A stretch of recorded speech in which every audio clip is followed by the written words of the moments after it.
In 2011, Egyptians came out in their thousands to topple the country's then dictator, Hosni Mubarak. It was part of the Arab Spring, which saw pro-democracy uprisings across the Middle East. In Egypt, they succeeded, but only a few years later, the country's military staged a coup and toppled the elected government.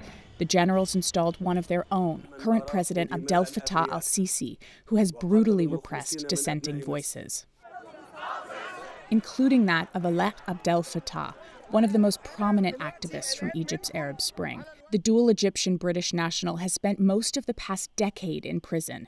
He went on hunger strike for more than 200 days leading up to COP27. And last week, he announced that he would refuse even water from the start of the climate conference. I'm scared for Alaa, but I also really understand his decision for escalation because he's bound to die in prisons. Alaa's sister, Sanaa Saif, has been fighting for her brother's release. Until late last week, she was camped outside the UK Foreign Office, where we spoke with her, to pressure the British government to act. What do you think the international community needs to know going into COP? They need to be conscious of the human rights situation. They need to be aware that the Egyptians they will meet inside this walled city will be thoroughly vetted or intimidated beforehand.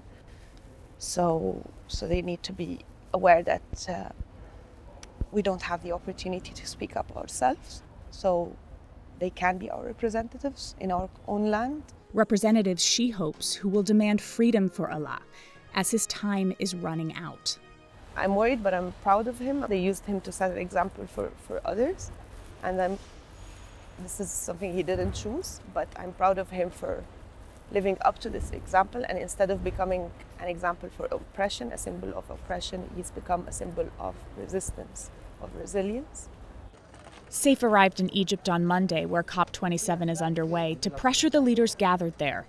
Britain's Prime Minister said the UK government is working on Alaa's case, but his family's asking for proof he's still alive. Haley Ott, CBS News, London.